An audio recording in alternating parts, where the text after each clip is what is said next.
Mesdames, Messieurs, bonjour, bienvenue dans le Bœuf Politique sur JMTV+. Nous allons aujourd'hui parler de monnaie. Oui, la monnaie c'est quoi? C'est le franc CFA qui, dans certains pays d'Afrique, devient désormais l'écho, mais pas dans tous les pays utilisant le franc CFA. Le 20 mai dernier, oui, un projet de loi entérinant la fin de ce franc CFA a été adopté en Conseil des ministres par le gouvernement français. Ce texte valide formellement la transition de la monnaie ouest-africaine qui change de nom et s'appellera désormais l'ECO. Est-ce une nouvelle étape après l'annonce faite le 21 décembre 2019 à Abidjan par les présidents Emmanuel Macron et Alassane Ouattara? Qu'est-ce qui va structurellement changer? Quid de l'Afrique centrale qui continue d'utiliser cette monnaie qualifiée de monnaie nazie par notre invité du jour? Et cet invité-là, c'est M. Nicolas Gbowou, qui est un grand défenseur de la liberté de l'Afrique et de l'émancipation de ce continent. Bonsoir, Nicolas Gbowou. Bonsoir. Bonsoir à tout le monde, à toute l'Afrique. Et merci de m'avoir invité. Je vous en prie. Cela faisait longtemps que nous souhaitions vous avoir sur notre plateau. Nous sommes très heureux de vous recevoir aujourd'hui, surtout l'actualité s'y prête. Oui, merci. Très bien. Alors, pour préparer cette émission, nous avons eu besoin du concours de quelques-uns de vos confrères comme Élisée Yonta qui vit aux États-Unis, Dr Samen qui vit également aux États-Unis et surtout Pierre Moukoko, auteur de ces livres qui vient de paraître sur le marché. Je vous lis le titre « Relations Afrique-France, les gâchis français. Plaidoyer pour un changement de paradigme dans la politique africaine de la France ». Le voilà, le bouquin donc. Pierre Moukoko a contribué à la préparation de cette émission. Première question qui a été élaborée avec le concours de Pierre Moukoko, l'auteur de ces livres. Dans la page 285 de ce livre, il parle beaucoup de vous. Dans une interview sur une chaîne concurrente, le 9 septembre 2016, Nicolas Gbowou, vous expliquiez la cruauté de la France qui fait tout pour arriver à ses fins, y compris par des assassinats. Pensez-vous que cet état de fait continuera sur le territoire africain? Bien, merci. Nous sommes dans le nazisme monétaire actuellement. Le prétendu changement qui a eu lieu le 21 décembre 2019 à Abidjan par Emmanuel Macron et son homologue Alassane Dramane Ouattara, eh bien, ce changement se portait essentiellement sur 3 points, à savoir la suppression du nom franc CFA est remplacé par le nom ECO de la monnaie. Deuxièmement, l'exclusion des Français de la gestion des organes de gestion de la BCEAO. Et troisièmement, la suppression des comptes d'opération. Bon, donc voilà les changements qui ont eu lieu. Dans l'apparence, nous disons qu'il y a progrès. C'est-à-dire pour nous, c'est une porte. C'est-à-dire l'ennemi sempiternel a fait un pas en arrière, donc ça veut dire que ce que nous disions depuis 20 ans, la France vient de nous donner raison. Mais le document produit le 20 mai 2020 par la France, le Conseil, ce qu'on appelle le projet de loi, eh bien quand on le lit en détail, cela veut dire que encore la France, contrairement à ce qu'elle nous fait croire, elle n'est pas partie. Elle n'est pas partie, elle est bien omniprésente, elle est très bien présente dans la gestion du franc CFA. Alors, la question, c'est de dire comment.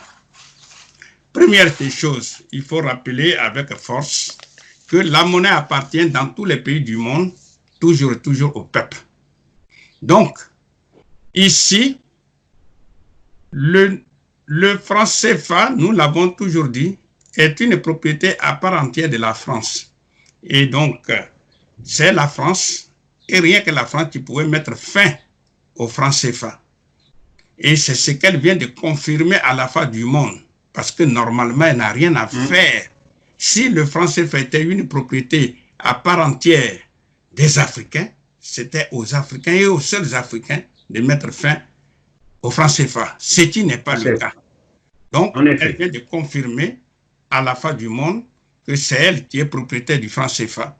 Et c'est elle qui gérait encore en fait le franc CFA, elle a reconnu à la fin du monde que les représentants français sont présents dans les organes de gestion de la BCEAO. C'est ce que faisaient les nazis. C'est ce que faisaient les nazis contre la France. Donc, ça, c'est le premier point.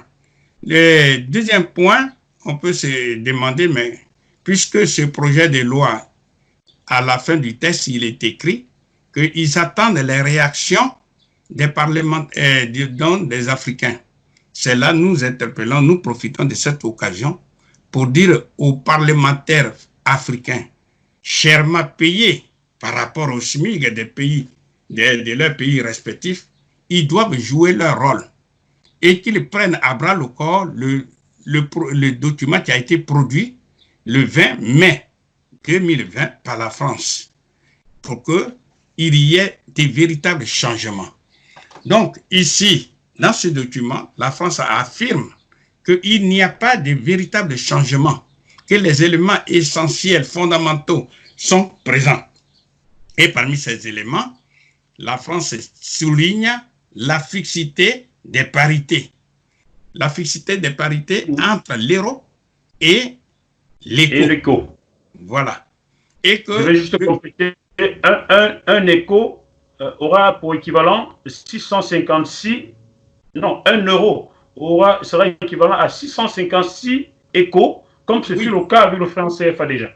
Voilà, c'est-à-dire que si il n'y a pas de dévaluation, parce que là aussi il y a un risque, s'il n'y a pas de dévaluation, dès que l'écho va apparaître, on dira que 1 euro égale 655,957 francs écho. Non, pas francs, mais 957 échos.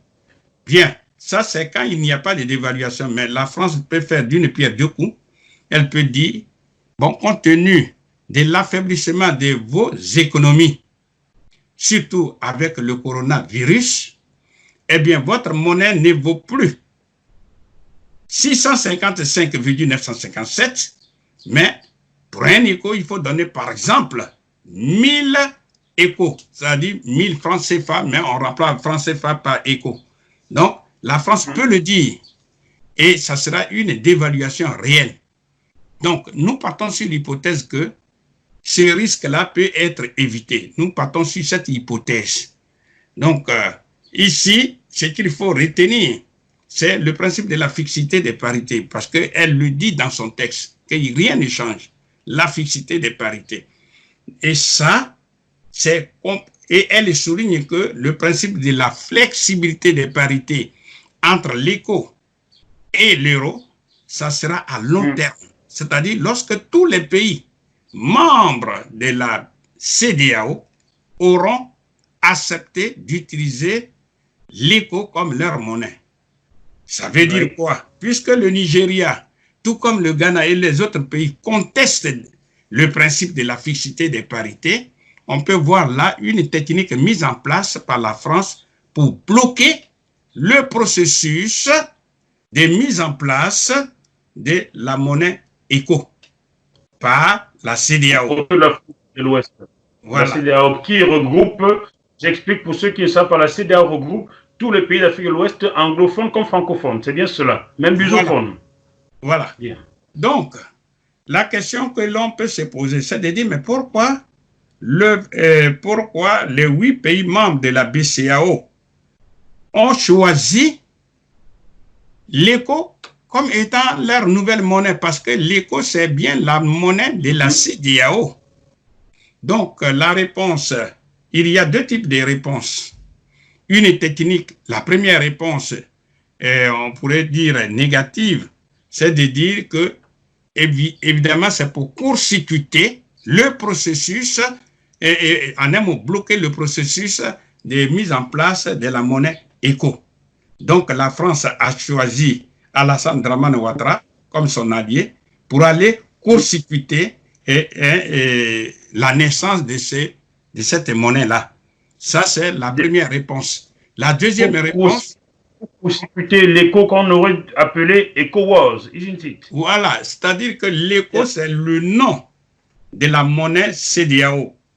Bon, là, il y a, je rappelle avec force que la monnaie appartient toujours et toujours au peuple.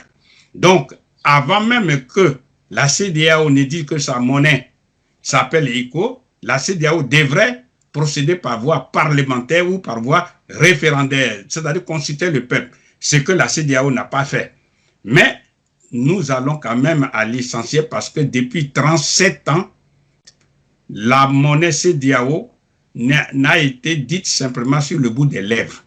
Donc, si après 37 ans d'attente, la CEDEAO dit aujourd'hui que sa monnaie s'appelle ECO sans consulter le peuple, nous pouvons quand même fermer les yeux et puis dire allons à l'essentiel parce que ce qui nous intéresse, c'est d'avoir véritablement sur le terrain la monnaie unique africaine.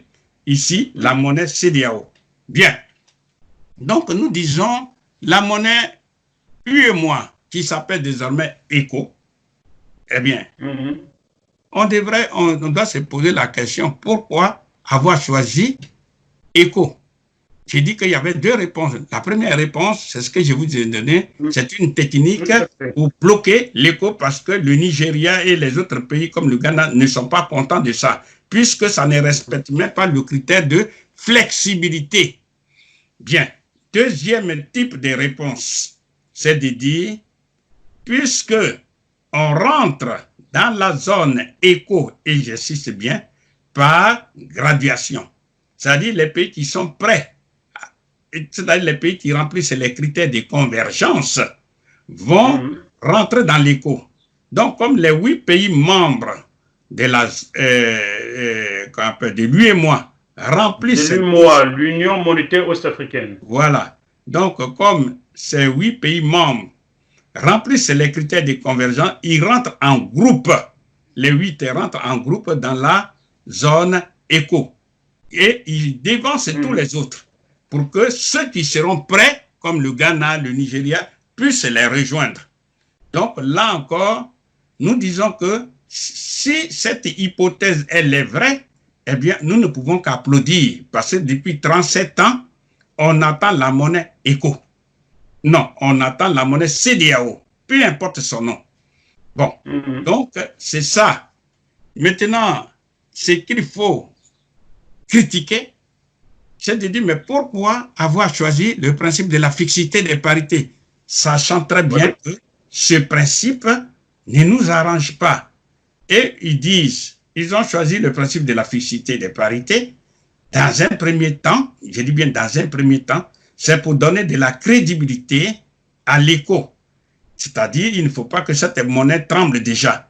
Ça, ce sont les arguments qu'ils avancent. Bien. Ils avancent en effet. Et vous, qu'est-ce que vous en pensez?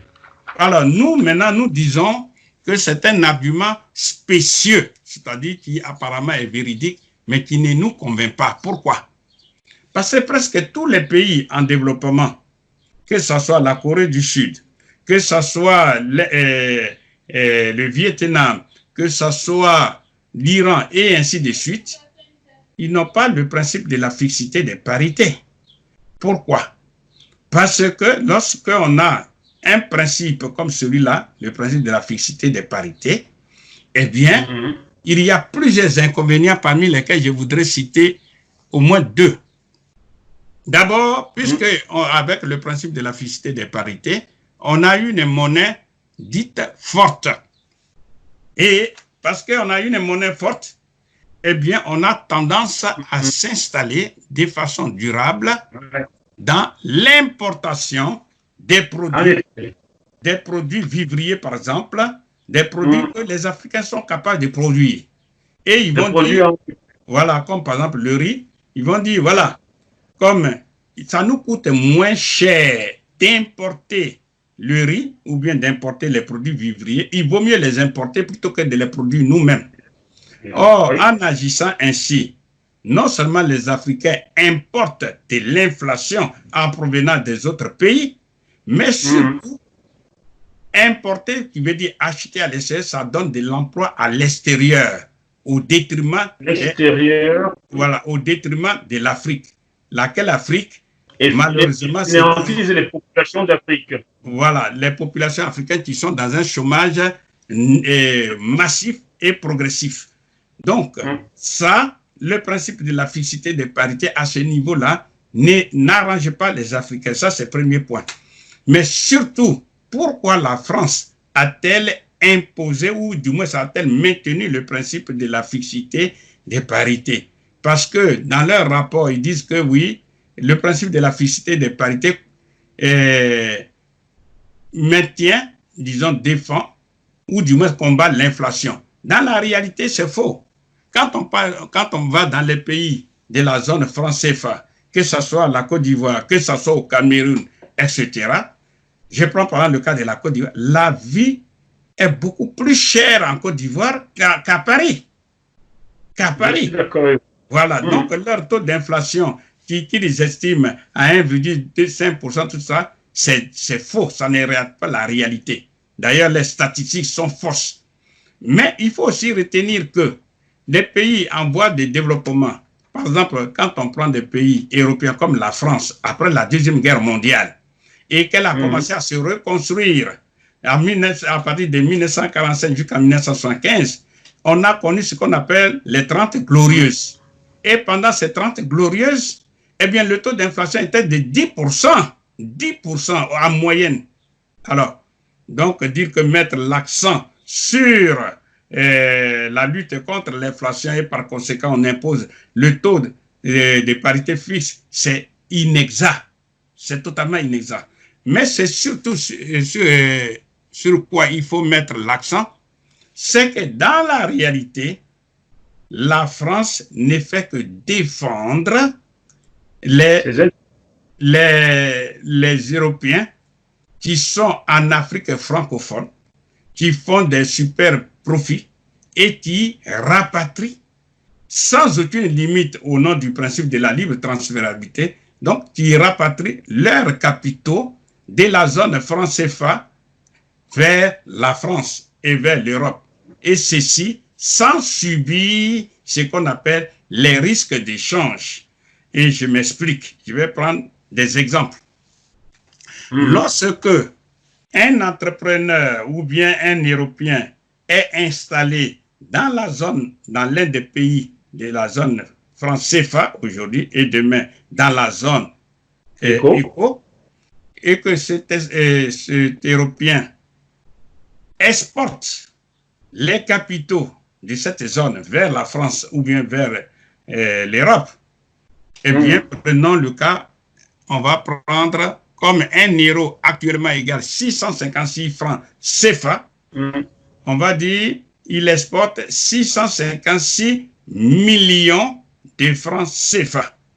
Demain, ça sera 656 millions d'éco. Bien. Oui. Avec le principe de la fixité des parités, une fois ces 656 millions d'éco arrivent, arrivent dans l'un des pays d'euro, qu'on appelle de la zone euro, on divise tout simplement par 656 et on obtient 1 million d'euros. 1 million d'euros. Ça, c'est avec le principe de la fixité des parités. Maintenant, dans la deuxième hypothèse, si on était dans le régime d'échange flexible et que pour 1 euro, il faut donner non pas 656, mais 1000 échos. Donc, on divise les 656 millions d'échos par 1000 et on obtient 656 000 euros. Et non 1 million d'euros. Voilà, au lieu d'obtenir 1 million. Quand on fait la différence entre 1 million et 1 million d'euros, voilà, quand on fait la différence entre 1 million d'euros et les 656 000 euros, eh bien, l'exportateur perd 344 euros de perte. Voilà, 344 000 euros. Il y a donc là une perte, c'est ce qu'on appelle le risque de change. Bien.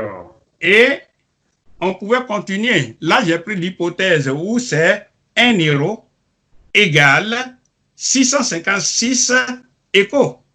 Mais demain, quand on sait, et je voudrais que les auditeurs fassent beaucoup attention, ici et maintenant, pour avoir un seul héros, je dis bien pour avoir un seul héros, la Corée du Sud donne 1350, entre 1350 et 1500 won. Won, c'est la monnaie de la Corée du Sud, qui est un pays très développé et dont le niveau de vie s'estime à 41 000 dollars.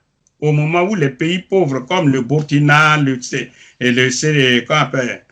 Mali, tout ça, ils donnent 656. Bien. Maintenant, prenons le cas du Vietnam.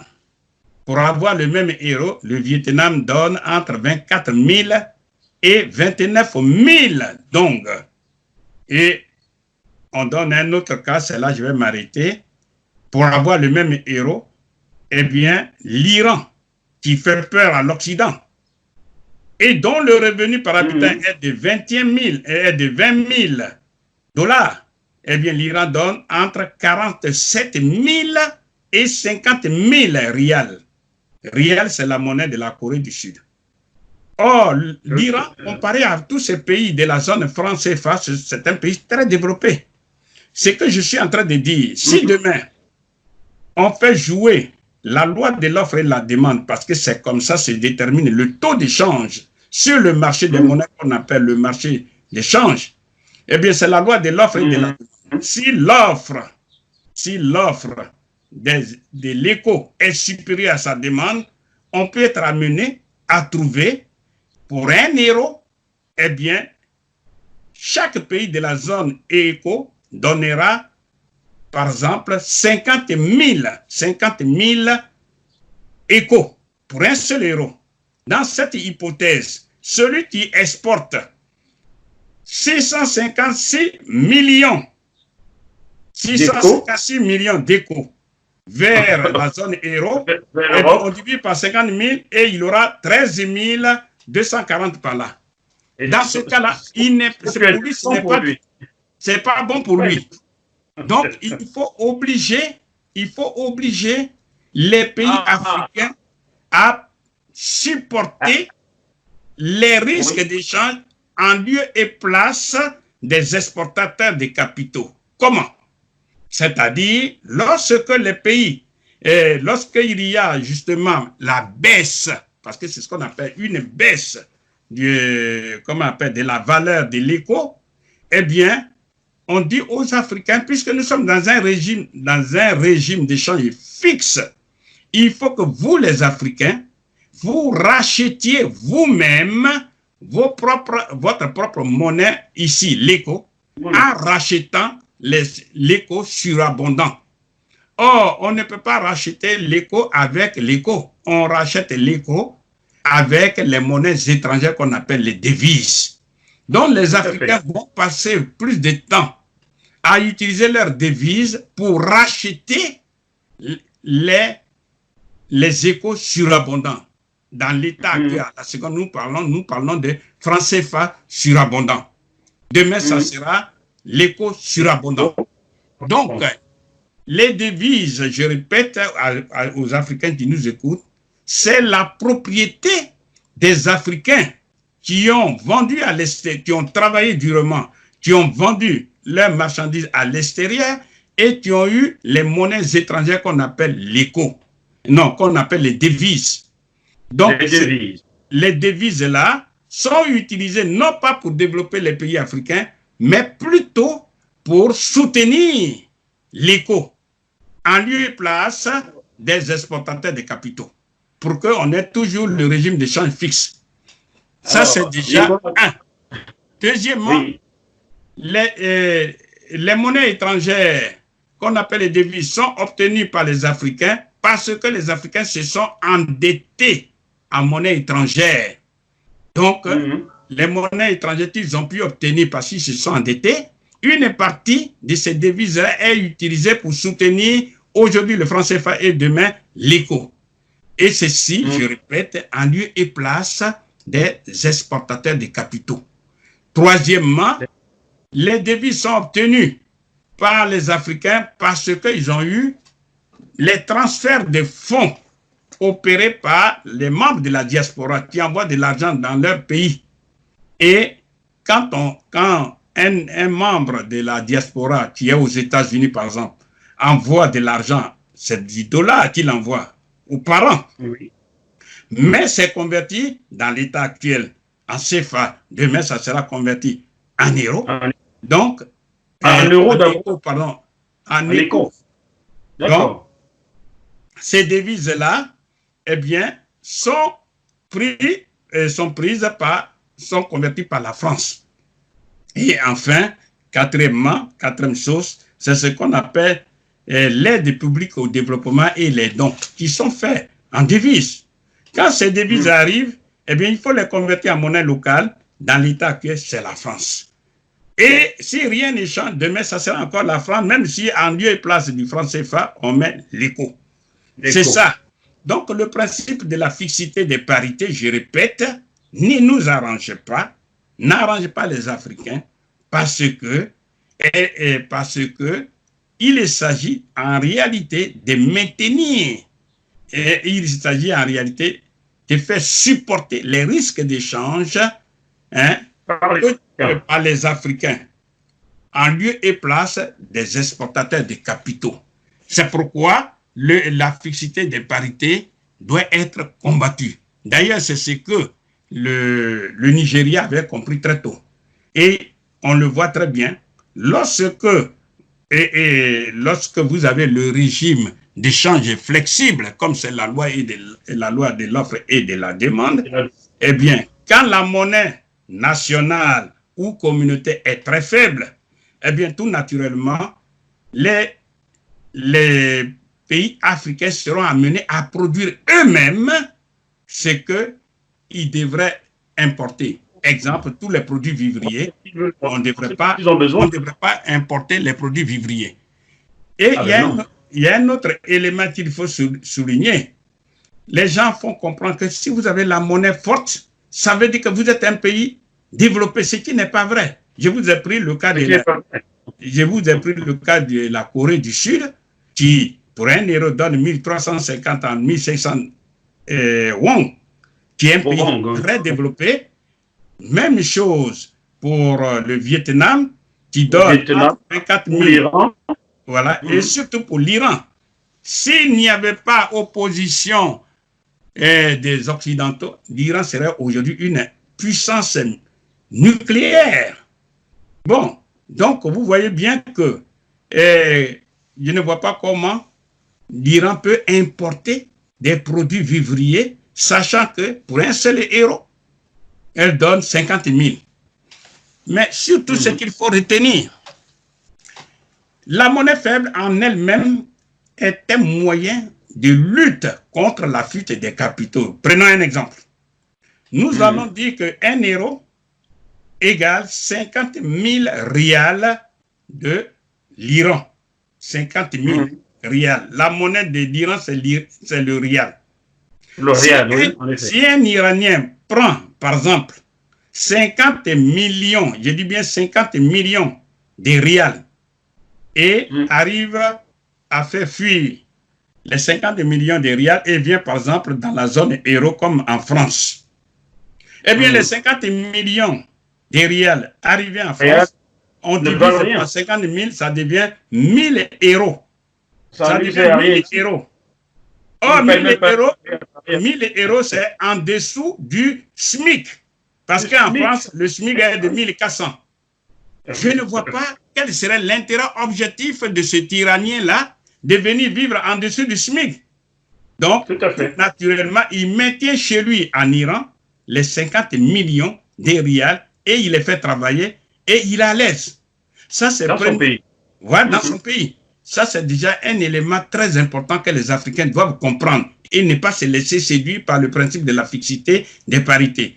Autre chose qu'il faut savoir aussi, toujours en restant là, lorsque l'Iranien vend à l'extérieur, par exemple en France ou bien dans un pays de la zone euro, des marchandises qui ont une valeur de 1000 euros il reçoit les 1000 euros et il va chez lui. Arrivé chez lui, les 1000 euros multipliés par 50 000, ça devient 50 millions.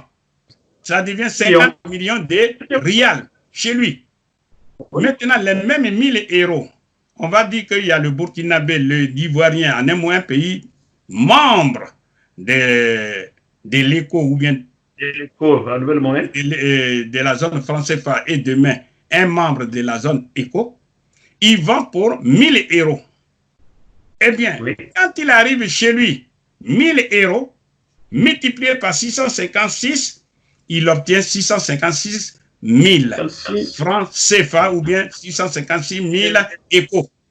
Entre 656 000 échos et 50 millions, vous voyez bien qu'il y a une différence énorme.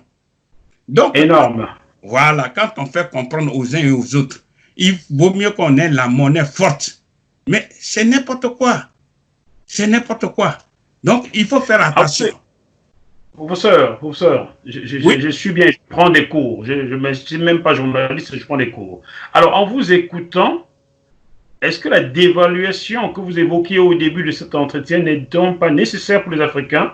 Est-ce qu'il ne vaut pas mieux qu'un euro soit converti à 1300 échos prochainement, tout simplement? Oui, mais il ne faut pas que cette dévaluation ne doit pas être décidée par un pays extérieur à l'Afrique. Vous comprenez? Il ne faut pas que la dévaluation soit décidée par la France.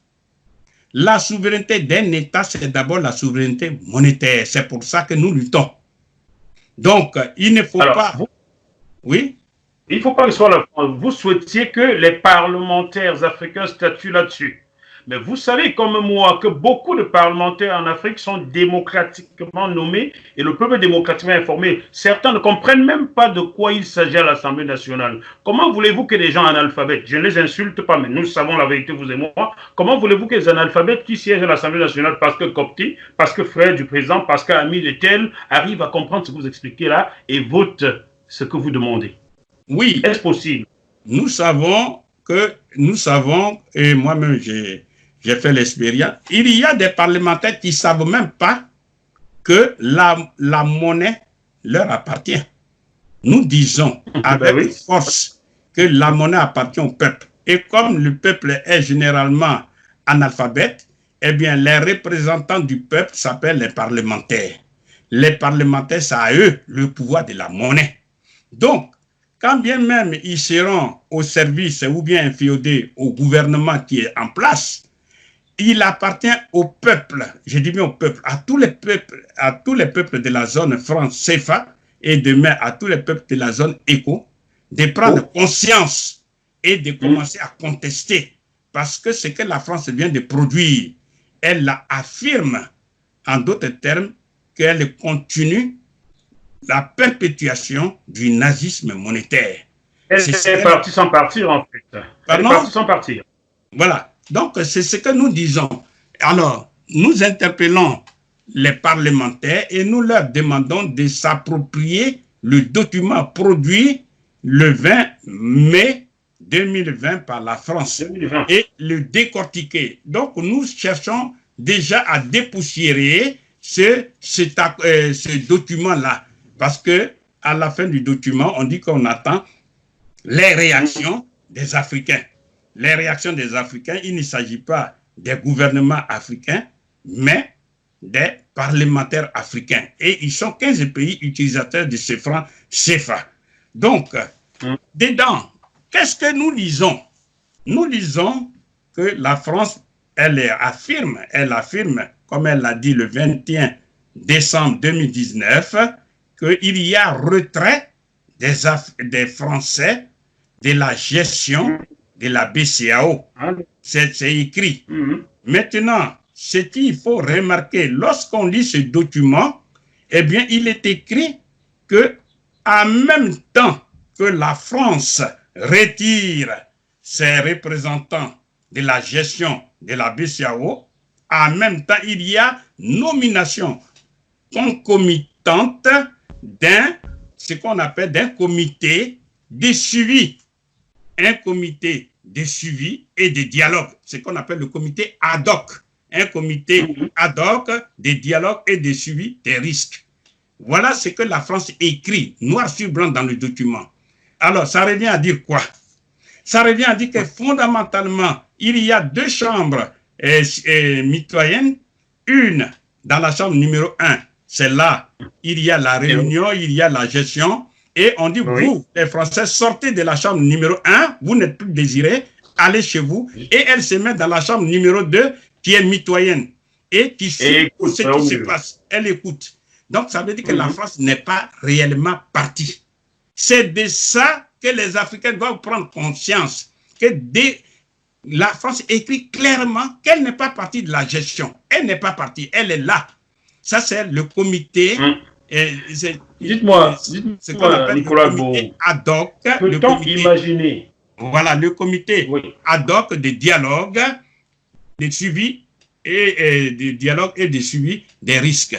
Donc, nous disons, voilà l'Angleterre qui a colonisé le Ghana, qui a colonisé le Nigeria, qui a colonisé des pays comme Singapour, Taïwan,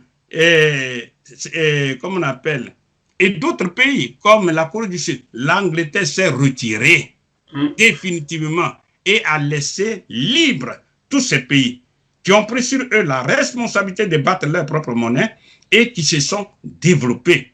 Aujourd'hui, la France a fait semblant de libérer les Africains, mais dans la réalité, ce n'est pas ça. Donc, il appartient aux Africains et aux seuls Africains de saisir cette opportunité de dire à la France, vous avez dit que vous vous êtes retiré de la gestion, mais partez définitivement. Nous ne voulons pas de votre comité ad hoc de dialogue et de suivi. Mais la France va plus loin pour dire, et ça, il faut bien prendre conscience du document, qu'au comité de politique monétaire, eh bien, là, il y a nomination, je reprends, au comité de politique monétaire qui se trouve dans la BCEAO, il y a nomination d'une personne, nomination par qui? Par lui et moi, et en harmonie et en accord avec la France. Ça veut dire en quoi? Accord avec la France. En accord avec la France. Alors que la France a supprimé le franc CFA, alors que la France est censée partir. Mais elle doit nommer en fait cette personne-là. C'est ça le vrai problème. Donc, en disant ça, elle va même plus loin. Donc, ça veut dire quoi? Pourquoi elle dit ça? Parce que la France sait objectivement que elle sait objectivement que même si cette personne est censée être nommée par lui et moi, mais dans la réalité, c'est elle qui nomme dans la réalité cette personne africaine. Et cette personne africaine va jouer le rôle ingrat, va protéger les intérêts de la France et ceci en général contre les Africains. C'est ce que nous appelons la politique du troisième homme. La politique du troisième homme consiste pour le premier homme envahisseur, la France, d'envahir le deuxième homme, ce sont les millions d'Africains, mais pour y parvenir, il faut un troisième homme, c'est l'Africain lui-même, une petite poignée d'Africains qui appuient sur la gâchette et qui exterminent leurs propres frères. Et ça, pour s'en convaincre, remarquons avec force, et ce n'est pas un détail, mais il faut le remarquer, ce test a été produit le 20 mai 2020. J'insiste sur le mot 20 mai 2020. Qu'est-ce que ça nous rappelle? Eh bien, l'esclavage a été aboli en 1794 par la France et 8 ans plus tard, c'est-à-dire le 20 mai 1802, le même esclavage a été rétabli par Napoléon Bonaparte. Le 20 mai 1802. Wow. Le mot 20 mai, là, c'est important parce que la France n'agit pas au hasard. Le 20 mai 1802, l'esclavage a été aboli, a été rétabli par Napoléon, donc par la France. Ensuite, en 1848, l'esclavage a été aboli par ce qu'on appelle Victor Schweitzer. Et plus tard, ça a été remplacé par, c'est-à-dire l'esclavage aboli a été remplacé par la colonisation. Laquelle colonisation a été remplacée, a été supprimée et remplacée par les travaux forcés. Lesquels travaux forcés ont été abolis par la loi dite Houphouët-Boigny en 1946. Et après, maintenant, ça a été remplacé par ce qu'on appelle la néocolonisation, sinon la France-Afrique. Donc, la France n'a jamais lâché, n'a jamais voulu laisser les Africains. Et la subtilité, il faut bien remarquer toujours dans la politique du troisième homme, lorsque la France a annoncé ce qu'on appelle ce changement-là, qui a été le porte-parole de la France? Écoutez ça très bien. C'est notre sœur. C'est une nègre. Voilà, c'est notre sœur, Madame Sibeth Ndiaye, une Sénégalaise. Oui. Elle agit en tant que porte-parole, en toute naïveté. Ouais. Mais la France n'est pas naïve, elle sait ce qu'elle dit. Et c'est elle qui nous fait, voilà, c'est elle qui nous fait avaler ce qui ne peut pas être digeste. Donc c'est ça la politique du troisième homme. Il appartient aux Africains de prendre conscience de tout ça. Évidemment, chaque peuple, chaque pays doit défendre ses intérêts. Donc la France, même dirigée par un jeune de 40 ans comme Macron, eh bien, Macron joue son rôle. C'est aux Africains et aux Africains seuls de dire que ça ne nous arrange pas. Ça va contre nos intérêts. La France a décidé de rompre, eh bien, elle doit rompre. Voilà. Maintenant, je vais plus loin pour dire, dans le même texte que nous dit la France dit ceci. Eh bien, elle peut nommer, et c'est important, elle peut nommer son propre représentant qui aura le droit de vote en cas de crise. Ou bien, lorsque le rapport entre les avoirs extérieurs et les engagements des pays de l'UEMOA, ce rapport-là sera inférieur à 20%.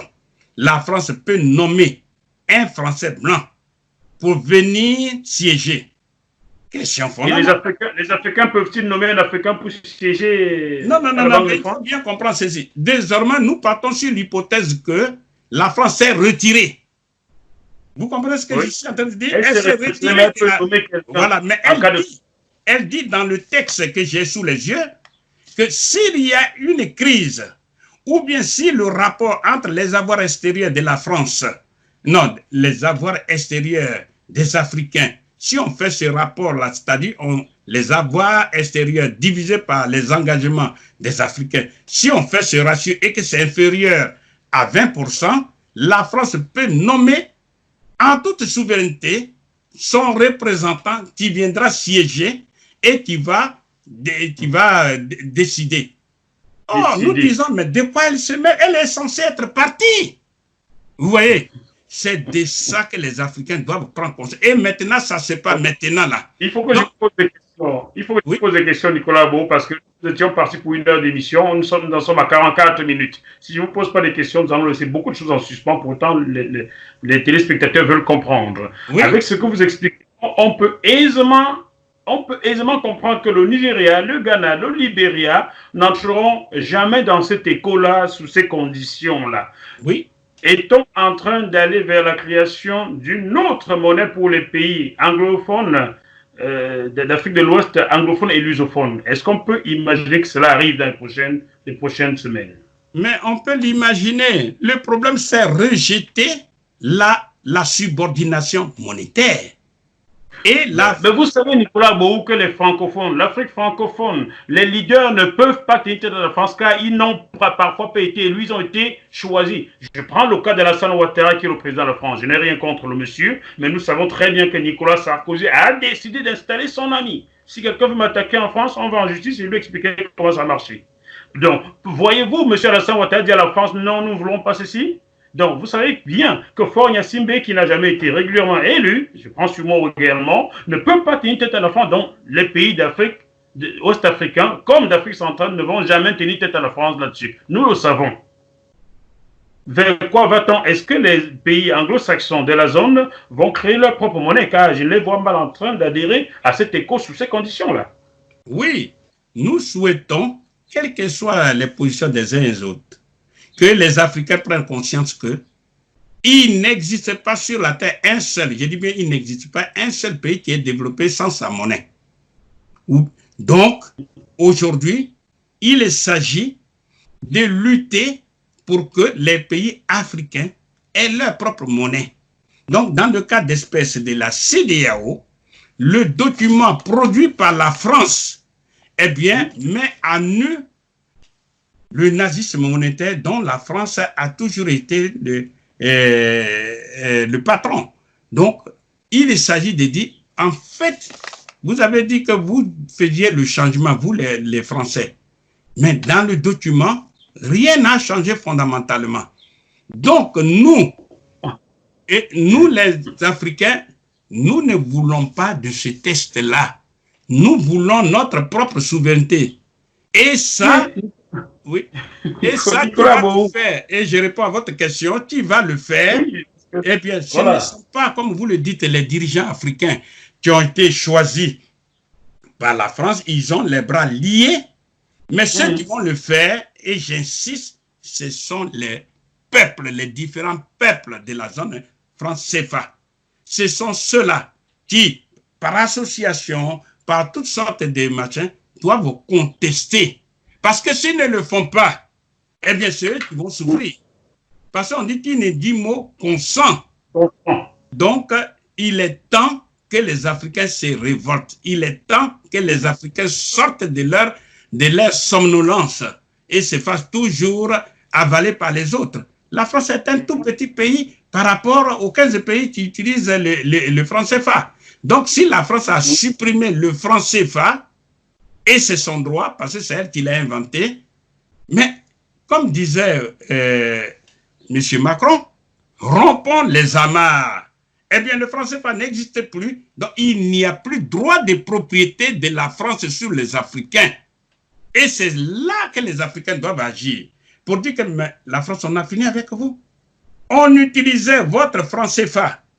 Maintenant que vous l'avez supprimé vous-même, c'est fini, laissez-nous libres. Le Ghana, par exemple, est libre. Nicolas Gbagbo, mais on a compris cela. Je l'ai résumé là. Je ne vois aucun chef d'État d'Afrique noire francophone s'opposer à la France en l'état. La balle est dans le cas des populations. Je ne vois pas, la population doit agir, mais vous savez comment ça marche dans ces pays-là. Lorsque quelqu'un ose manifester, il se trouve au minimum en prison, voire tué. Vous savez très bien comme moi. Oui. Alors, ce peuple-là qui est terrifié, tétanisé, ne va pas lever la tête même s'il n'est pas d'accord. Donc, est-on en train d'aller vers la création d'une autre monnaie pour le Nigeria, le Ghana, le Libéria, la Sierra Leone et peut-être d'autres pays lusophones de la zone ouest africaine? Voilà, c'est que vous êtes en train de dire implicitement, vous êtes en train de dire, le salut ne viendra pas de la zone franc-CFA. Le salut ne viendra pas de la zone franc, ou du moins dans des pays, disons, francophones. Mais le salut va venir de la zone anglaise, c'est-à-dire les pays comme le Nigeria, le Ghana et tous les autres pays, eh bien, ils vont dire, bon, voilà, même si vous avez pris l'écho, vous, les pays membres de la zone UEMOA, même si vous avez pris l'écho, eh bien, vous savez que l'écho, c'est notre propre monnaie. Donc, nous mettons en place l'écho avec le principe de la fixité, et puis, tous les autres, on a aucune contrainte envers la France, et maintenant, nous mettons en place l'écho. Et vous appliquez immédiatement ce que nous avons décidé. Parce que l'écho, c'est notre monnaie, nous, les membres de la CEDEAO. Donc, si vous êtes vraiment intéressé par ça, vous acceptez immédiatement, eh bien, le principe de la flexibilité. Mais ce n'est pas seulement ça. Il faut aussi savoir, parce que ça reste une zone d'ombre, où sera imprimé l'écho. Dans l'état actuel, tel que c'est parti, on peut admettre que l'écho sera imprimé à Chamalières, c'est-à-dire en France. Chamalières, là, on imprime le CFA. Or, ça, si les membres de l'UEMOA font ça, ça veut dire que définitivement, l'écho ne verra jamais le jour et la France aura réussi son coup de maître. C'est ça.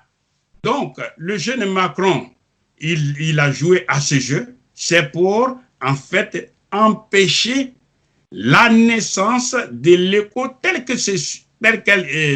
l'écho est conçu par la CEDEAO. Donc, nous disons aujourd'hui... Parlant de cet écho-là, voici une question de Dr Samen, qui est aux États-Unis, qui souhaiterait que vous expliquiez aux Africains la différence entre l'écho de Ouattara, BCAO et écho de ECOWAS, cet écho qui est pour la CEDEAO dans le Nigeria, Ghana inclus. La différence entre ces échos. Voilà, la différence, si on peut parler de différence, d'abord il faut savoir que l'écho, c'est la monnaie de la CEDEAO. Bien. L'écho qui a été choisi par les 8 membres de l'UEMOA, c'est toujours le même écho, sauf que il y a le principe de la fixité des parités adoptées par l'UEMOA et sous comment on appelle, la pression de la France. Ensuite, je viens de vous dire toutes les contraintes. La France dit qu'elle n'est jamais partie. Elle n'est jamais partie. On dit qu'on a exclu de la gestion de la, comment on appelle, de la BCAO, on a exclu les Français, mais en même temps, ils disent qu'il y a la création d'un comité ad hoc de dialogue et de suivi des risques. Ça n'a rien à voir avec l'écho de la CEDEAO. L'école originelle de la CEDEAO, vous me permettez d'expliquer ce que c'est que la CEDEAO. La CEDEAO est un organisme qui regroupe tous les pays de l'Afrique de l'Ouest, francophones, anglophones, lusophones. Dans la CEDEAO, on retrouve le Nigeria comme la Côte d'Ivoire, comme le Togo, comme le Bénin, comme le Nigeria, tous. Mais dans l'UMOA, on ne retrouve que les pays qui sont 8. Qui sont 8. On peut les citer: Bénin, Côte d'Ivoire, Togo, qui est-ce que j'oublie là? Burkina Faso, Sénégal, ça fait 5. Il m'en manque 3 là. Bref, les 8 pays d'Afrique francophone qui existent sont au sein de l'UMOA. C'est donc cette UMOA la francophone qui a adopté l'écho que la France promulgue aujourd'hui. Vous comprenez? Pour les nuls, vraiment ceux qui sont en CM2, vous comprenez très bien. Donc, les membres de la CEDEAO qui regroupent et les pays francophones de l'Afrique de l'Ouest, et les pays anglophones comme le Nigeria, le Ghana, le Libéria, la Sierra Leone, et les pays lusophones comme la Guinée-Bissau, cette CEDEAO n'est pas d'accord avec l'UMOA adopté avec l'écho adopté par l'UMOA, qui sont les pays francophones. Est-ce que j'ai bien résumé, Nicolas Beau? Oui, c'est-à-dire il faut simplement résumer que l'écho de la CEDEAO comprend 15 pays, c'est-à-dire les 8 pays de l'UEMOA, plus les 7 autres. Bien, ça, c'est l'écho, c'est la monnaie de la CEDEAO. Et c'est cette monnaie de la CEDEAO qui est court-circuitée par, comment on appelle, Macron et Emmanuel Macron, en disant que, bon, vous prenez l'écho tout de suite, avec le principe de la fixité des parités, avec la contrainte, on vous dit apparemment que les Français sont exclus de la gestion du franc CFA, non, de la BCAO, mais en même temps, il y a un comité ad hoc de suivi.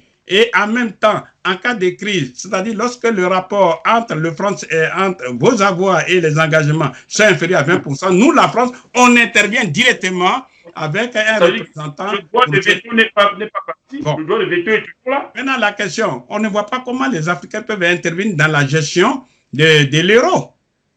L'euro, la BCE, la Banque Centrale Européenne. Les Africains n'ont aucun droit de regard. Okay. On ne voit pas comment l'Angleterre intervient dans la gestion de la monnaie du Nigeria. L'Angleterre n'intervient pas dans la gestion de la monnaie du Ghana, etc. Donc, ce que nous demandons, ce n'est pas la peine qu'on aille dans tous les sens. nous demandons à la France de se retirer effectivement de la zone franc CFA aujourd'hui et demain de la zone éco.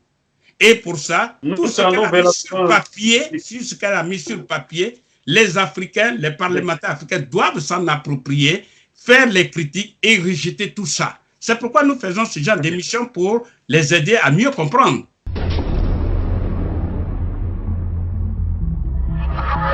Ce programme vous est proposé par Deviseo Fret, spécialiste du transport international Afrique, Dom-Tom, Océan Indien. Retrouvez-nous sur www.deviseo-fret.com. Téléphone +33 139 85 14 23.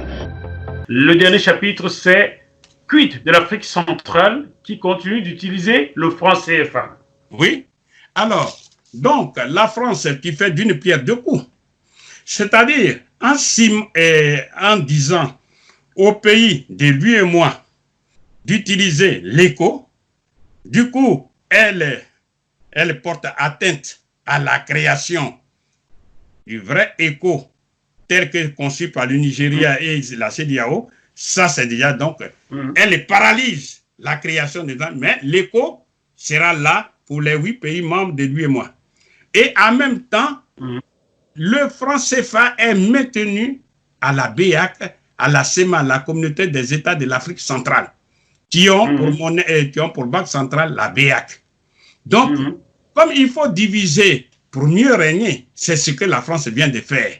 C'est-à-dire désormais, si l'éco de lui et moi existe, eh bien, il y a une division claire et nette, sans aucune ambiguïté, entre les pays anciennement utilisateurs du franc CFA, c'est-à-dire les 8 pays membres de la BEAC vont utiliser l'éco et les 6 pays membres de la BEAC continueront d'utiliser toujours le franc CFA, divisé pour mieux régner.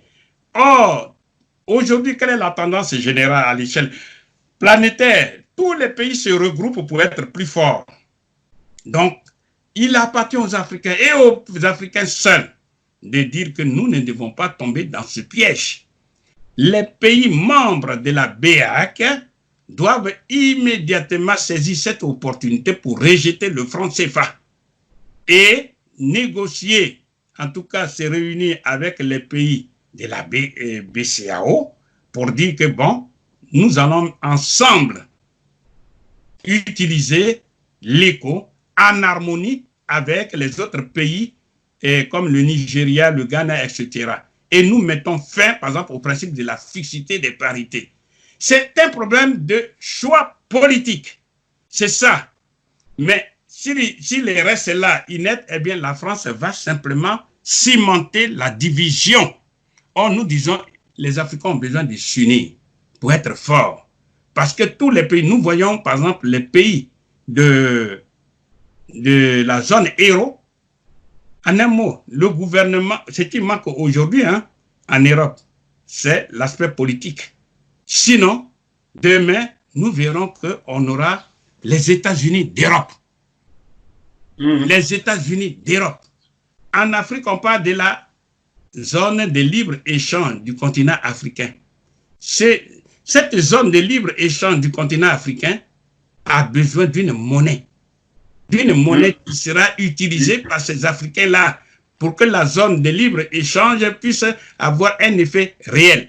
Et c'est ce processus de création de la monnaie unique africaine, c'est dans ça nous sommes. Alors, libre-échange, c'est un slogan creux quand on sait qu'aujourd'hui, la Guinée équatoriale vient d'ériger une frontière, une barrière, un mur de plus de 180 km entre elle et le Cameroun, pays voisin immédiat. Oui, le libre-échange là-dedans. Oui, on est entièrement d'accord. Ça, ce sont des choses qui vont passer. Pourquoi? N'oublions pas, quand vous parlez de la Guinée équatoriale, c'est à la suite du coup d'État manqué contre Obiang.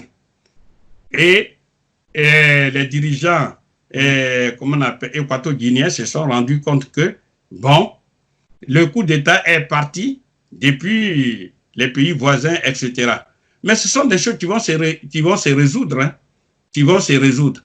Et nous disons que toutes ces tentatives de division ne doivent pas nous laisser dans l'indifférence. Au contraire, on doit dire il faut se regrouper. Parce que les murs qui se dressent ici et là, il y en a plein dans le monde.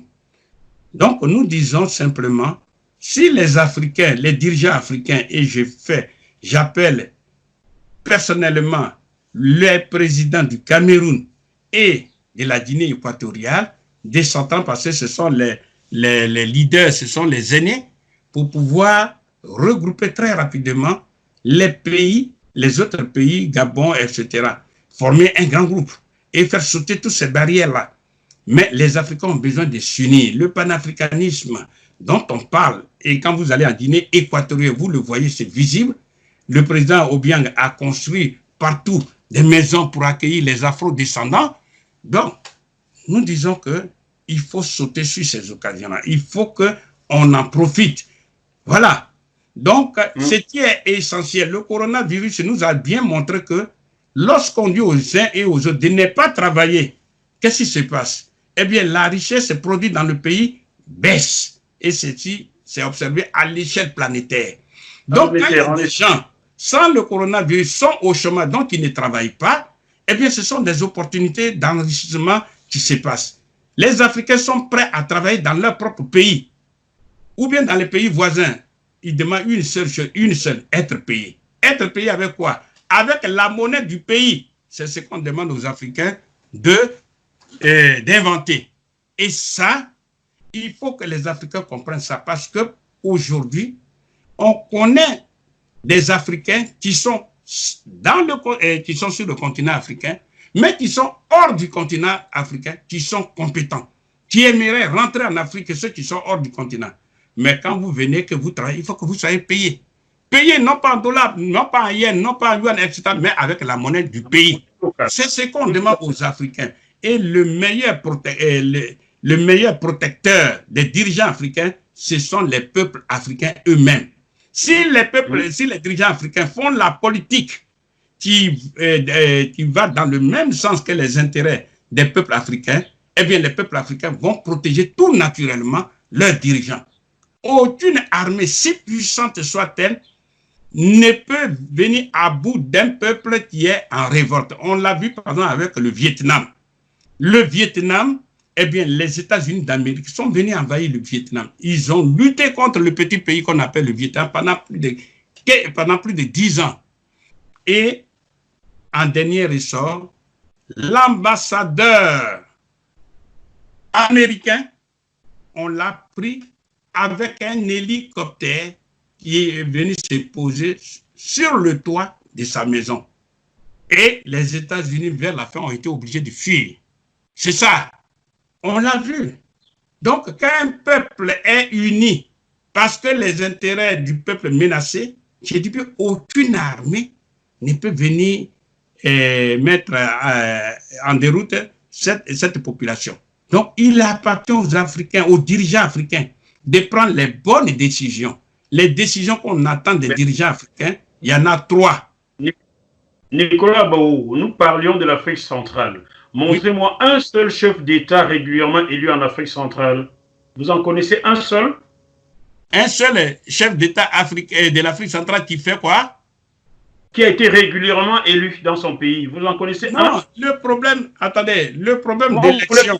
Non, je reprends. Le problème d'élection, souvent on revient dessus, on parle de la démocratie, etc.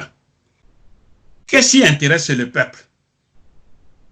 Je peux peut-être choquer, mais ce n'est pas tellement la démocratie en tant que telle. Hein. Je reprends.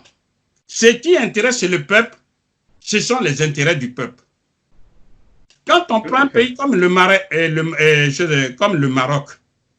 est un royaume. Oui. Le Maroc qui était hier dans la zone française, le Maroc achète par des pans entiers les économies de l'Afrique subsaharienne.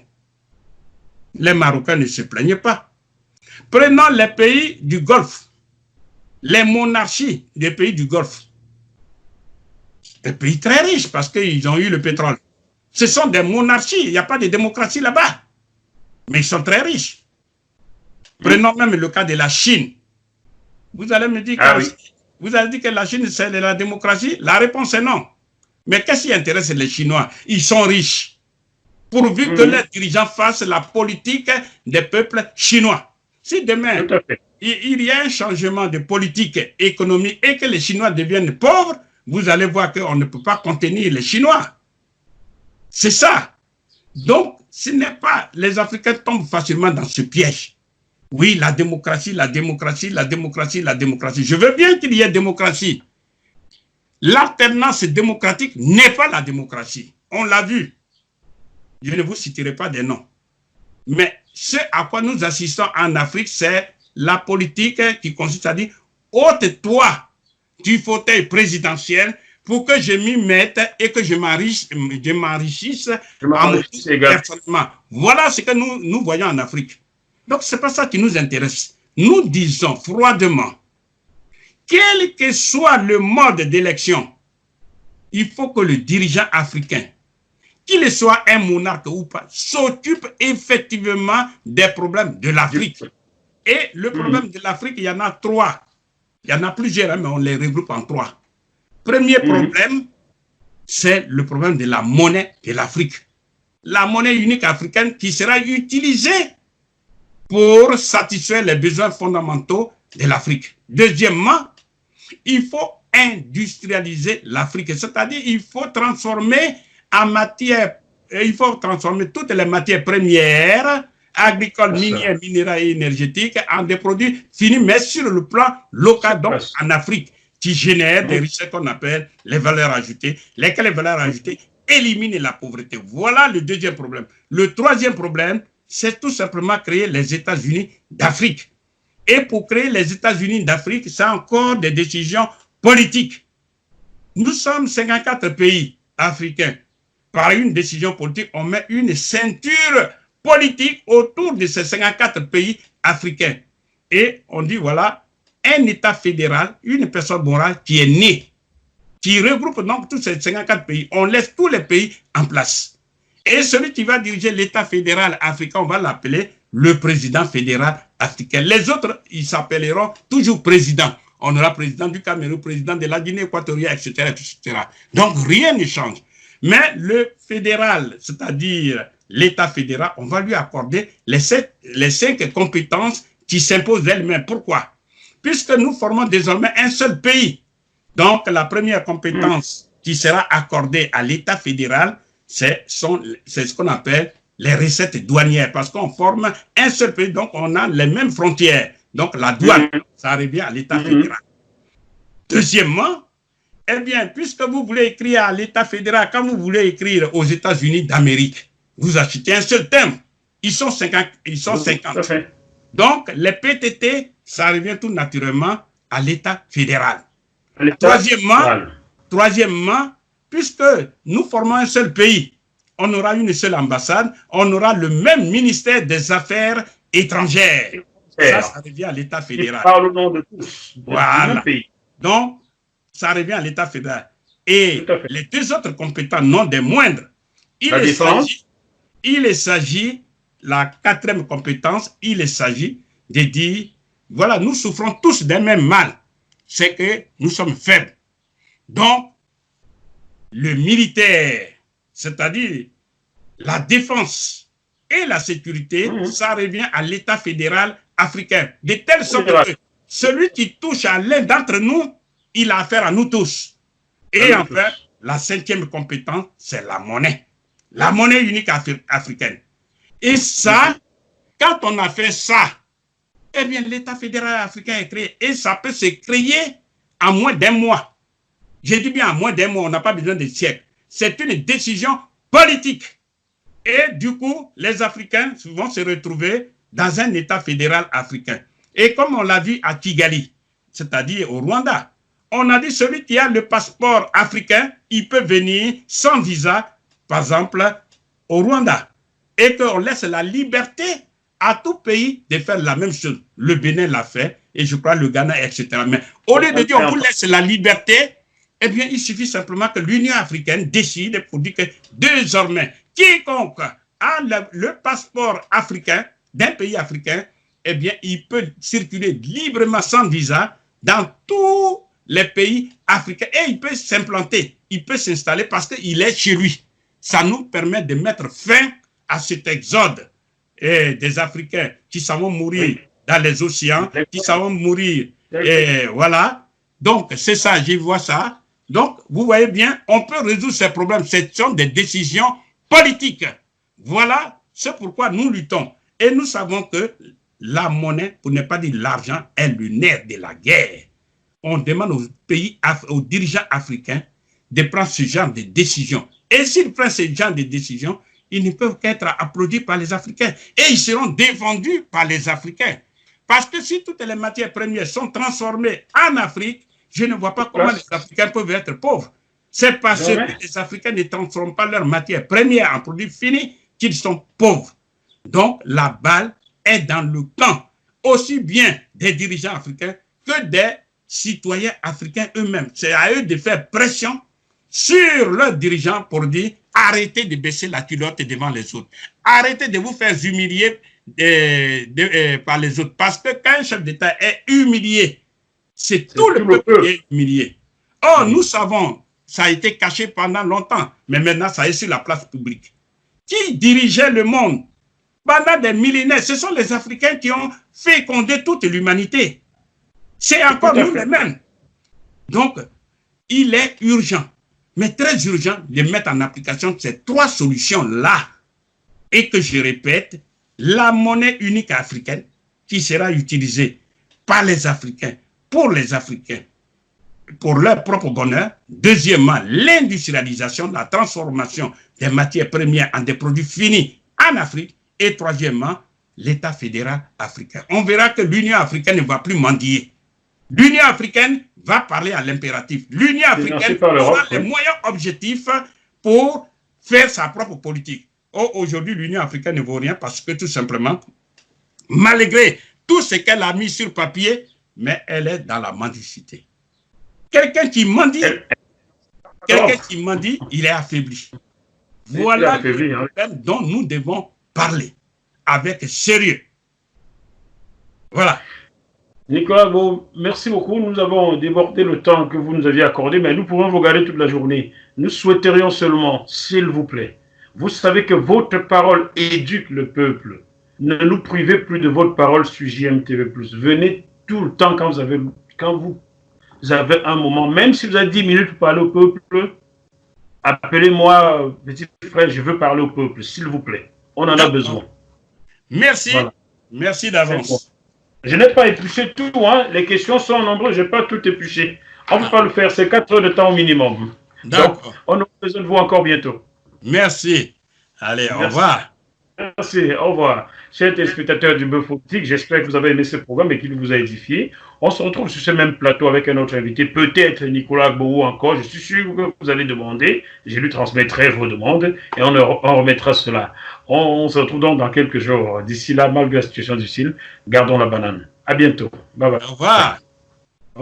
Je demande à JMTV+, de continuer à faire ce travail extrêmement important de recueillir les informations, de les recueillir avec esprit critique, pour ensuite les diffuser comme elle le fait, afin que les esprits s'éveillent, que les consciences s'ouvrent davantage et que les actes suivent.